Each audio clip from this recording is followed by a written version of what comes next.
वेश में राक्षस भी हो सकता है और राक्षसों के यहाँ महात्मा भी हो सकता है। दैत्यराज हिरण्यकश्यप के घर में बड़ा भारी महात्मा था प्रहलाद जी। प्रहलाद जी जैसा कोई महात्मा था?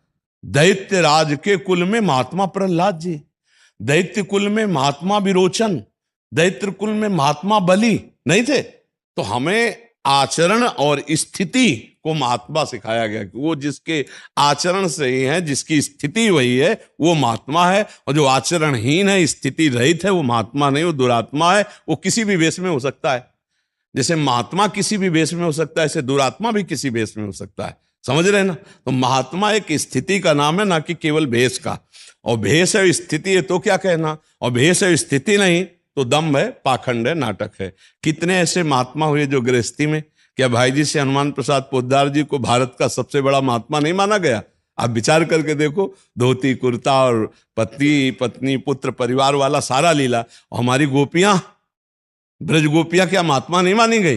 तो पति है, पुत्र है, परिवार है, घर है, गृहस्थी है। और कोई बैरागी थी क्या प्रगट में? थी तो गृहस्थी। और बड़े बड़े परमहंस सुखदेव जी जैसे उनकी गाथा गा रहे। तो महात्मा का मतलब भगवत चरणारविंद में निरंतर जिनकी स्थिति है और जो काम क्रोध लोभ मोह मद विजयी है, वही महात्मा। चाहे वो स्त्री हो, चाहे पुरुष हो, चाहे गृहस्थ हो, चाहे विरक्त हो, उसी को महात्मा कहते हैं।